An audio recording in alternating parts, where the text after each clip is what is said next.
তো হাতিঘোড়া থাকে, ওগুলো তো দেখবার জন্য যাইতামই। কিন্তু এটার সাথে সবচেয়ে ইন্টারেস্টিং ছিল জোকার। জোকার দেখার জন্য আমরা যাইতাম। জোকার আর পারফর্মারের তফাৎ বুঝেন?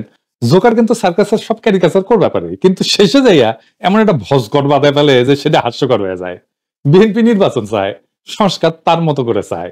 এটা করতে গিয়ে সে সার্কাসের মতো কাণ্ড করিছে। আমি কইছি না জোকারের মতো আচরণ করিছে, আপনারা বিচার করেন।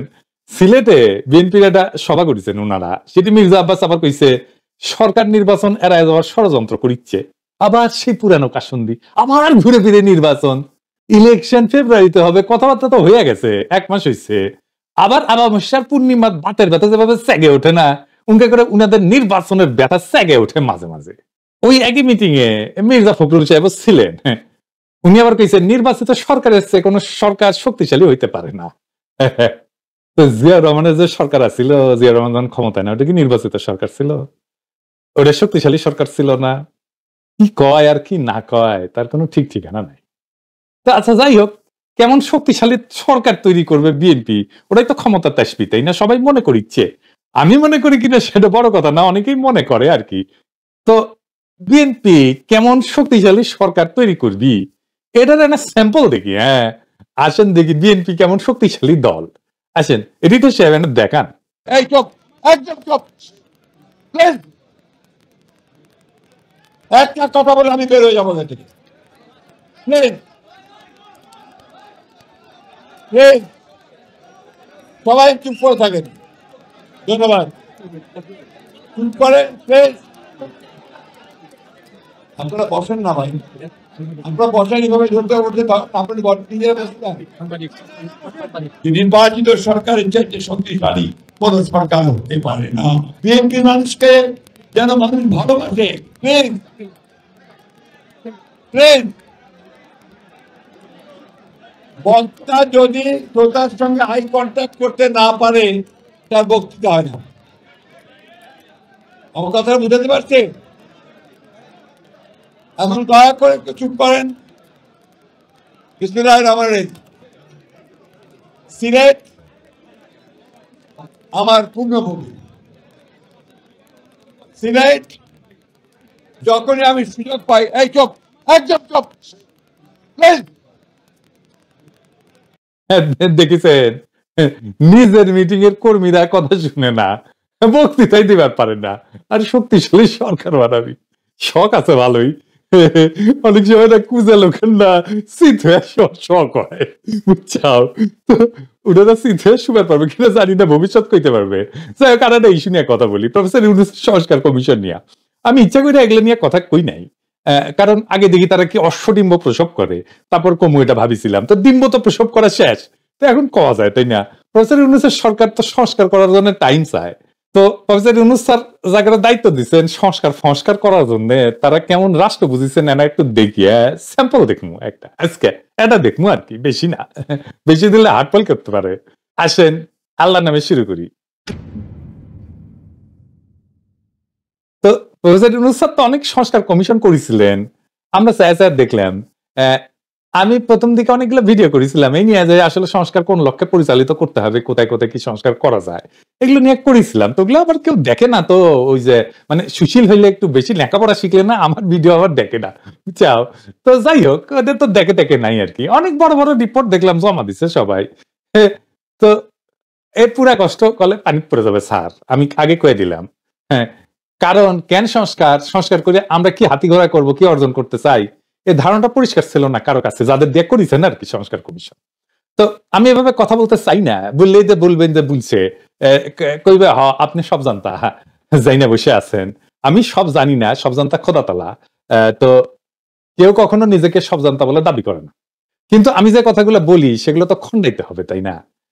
খন্ডাইবেন না, আমলেও নেবেন না, তাইলে তো হবে না স্যার। নারী কমিশন কি কাম করেছে সেটা পাবলিক দেখেছে না স্যার? আপনারা দেখেন নাই বলেন, নারী কমিশন কি কাম করেছে? তো এই যে কমিশন গুলা, এরা যে কি বুঝে আর কি প্রডিউস করে সেটা তো আপনারা দেখিছেন। আসেন আজকে আলাপ করি নির্বাচন কমিশন, সংস্কার কমিশনের আলাপ নিয়া। হ্যাঁ, ভাইবেন না অন্যরা ছাড় পাবেন। হ্যাঁ, ছাড়বো না কাউরে। হ্যাঁ, আমি যখন ধরি কচ্ছপের মতো কামড় দিয়া ধরি, বুঝাও? বাঙ্গুয়েল ইটারা জায়গাটা ভালসুন, এটা বুঝবার পারবেন আজকে। এইগুলো কিছুই বুঝে না, কিন্তু বাদেই আম্বিয়া। বিশাল বড় বড় রিপোর্ট দিছে বুঝছাও। হ্যাঁ, তো যেন আমরা কই সবাই মিলে যে তুই পারু তুই লারু, তোর নানির নাম জহরা তাই তোর তো মহড়া। হ্যাঁ, এই যে নির্বাচন কমিশন সংস্কারের সুপারিশ দিছে না। হ্যাঁ, স্যার আপনি কই, আপনি তো নিয়োগ দিছিলেন সবাই রে, কোথাও লিখিছে যে সুপারিশ কেন করিচ্ছে, এই সুপারিশের দরকার হইলো কেন, এই সুপারিশ বাস্তবায়িত হইলে কি হাতি ঘোড়া বজরা পানসি হবে, আর না হইলে কি ক্ষতি হবে, কইছে কয় নাই। তো সুপারিশ কেমনে লেখা লাগে সেটাই তো বুঝে না ওরা। স্যার কাগরে দিছেন এটা, দেখেন এটা ফর্মুলা দিছে, ফর্মুলা দিছে যে দলের প্রধান আর প্রধানমন্ত্রী আলাদা মানুষ হবে, মানে রাষ্ট্রের নির্বাহী আর দলের প্রধান আলাদা হবে। কেন হবে কোনো ব্যাখ্যা নাই, কিন্তু তাতে কি হবে, কোনো হবে না। আর এটা সোভিয়েত ইউনিয়ন হবে, রাষ্ট্রের প্রধান হিসেবে একজন কাঠের পুতুলকে বসাবে, আর দলের প্রধান থাকবে দলের প্রধান। এ স্ট্যালিন না, এটা করতে পারে। সোভিয়েত ইউনিয়নের প্রেসিডেন্ট কিন্তু স্ট্যালিনের সময় অন্য কেউ ছিল, ওই স্ট্যালিন কলে প্রেসিডেন্ট ছিল না, এটা জানেন। স্ট্যালিন ছিল পার্টি প্রধান আর অন্য কেউ ছিল প্রেসিডেন্ট, ঠিক যেমন এই কমিশন প্রস্তাব করেছে বুঝছাও। স্ট্যালিন ওইরকম কাঠের পুতুল একজনকে প্রেসিডেন্ট বানাইতো, তারে কেউ চিনত না, কেউ পাত্তাও দিত না, বুঝতো না। আর নিজে থাকতো জেনারেল সেক্রেটারি, পার্টির জেনারেল সেক্রেটারি। এই যে মিকাইল কালিনিন, উনি ছিল প্রেসিডেন্ট 1919 সাল থেকে 1946 সাল পর্যন্ত প্রেসিডেন্ট ছিল বুঝছাও। আসলে ওই অর্থে প্রেসিডেন্ট বলা যায় না, কিন্তু প্রেসিডেন্টের সমতুল্য পদ আর কি, যাই হোক, যেটাকে আমরা অন্য দেশে প্রেসিডেন্ট বলি আর কি। তারপরে নিকোলাই সোভারনিক, ওই ছিল 1946 থেকে 1953 পর্যন্ত, মানে স্ট্যালিনের মৃত্যুর আগ পর্যন্ত ওই ছিল আনুষ্ঠানিক রাষ্ট্রপ্রধান। তো স্ট্যালিনের মতো স্বৈরাচারের উত্থান কি ঠেকাতে পারছে সোভিয়েত ইউনিয়ন?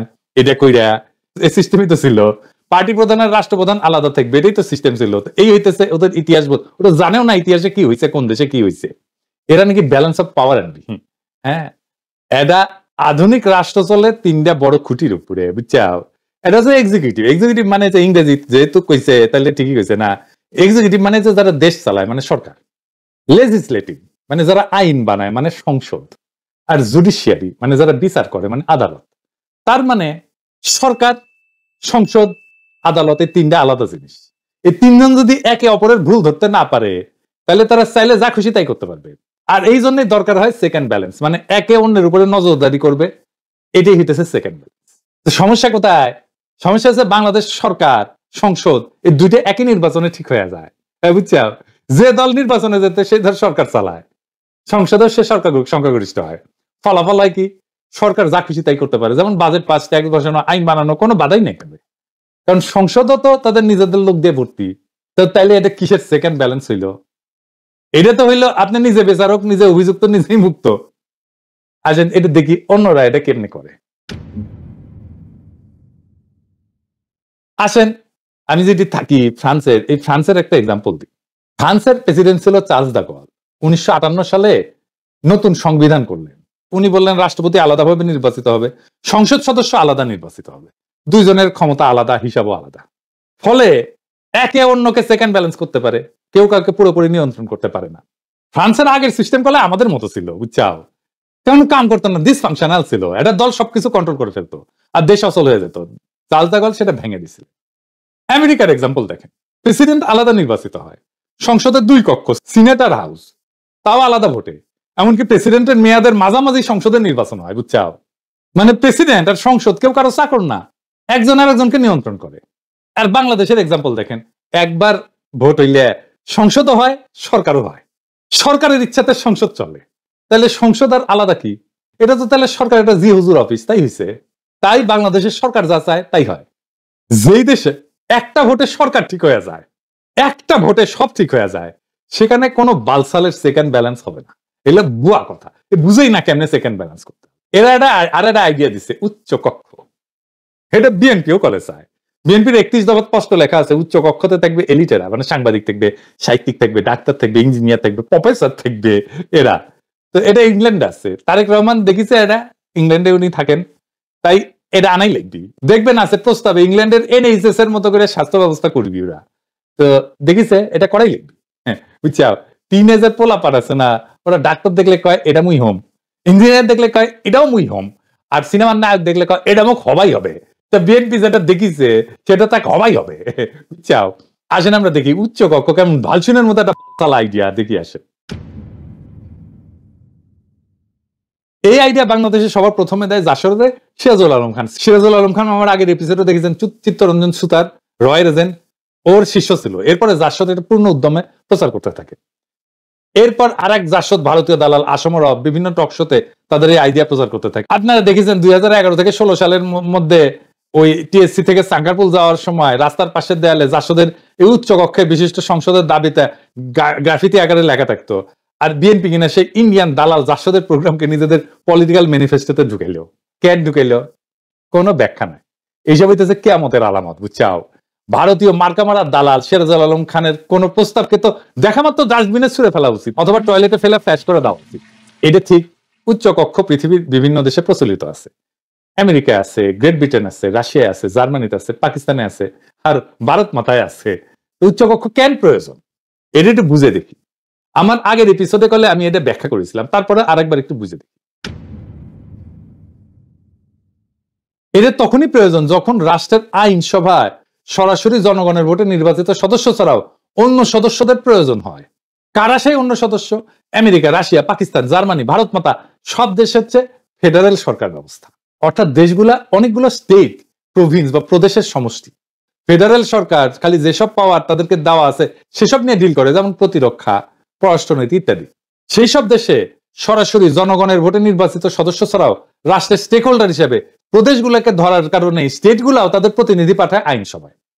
এই স্টেটস অথবা ফেডারেশনের সদস্যদের পাঠানো সদস্য দিয়ে গঠিত হয় আইনসভার উচ্চকক্ষ। আর গ্রেট ব্রিটেনে অ্যারিস্টোক্র্যাট আর চার্চ অফ ইংল্যান্ডের বিশপরা উচ্চকক্ষের সদস্য, কারণ তারা ঐতিহাসিকভাবে গ্রেট ব্রিটেনের রাষ্ট্র কাঠামোর গুরুত্বপূর্ণ স্টেক হোল্ডার। একটা সিরিয়াল আছে ডাউনটাউন এবে, যে কোনো বিল উভয় কক্ষে পাশ করা লাগে আইন হইতে হইলে। অর্থাৎ উচ্চ কক্ষ নিম্ন কক্ষের পাঠানো বিল ওভাররুল করে দিতে পারে অথবা পাল্টাই দিতে পারে। এন্ড বাংলাদেশ কি ফেডারেল রাষ্ট্র বলেন তো?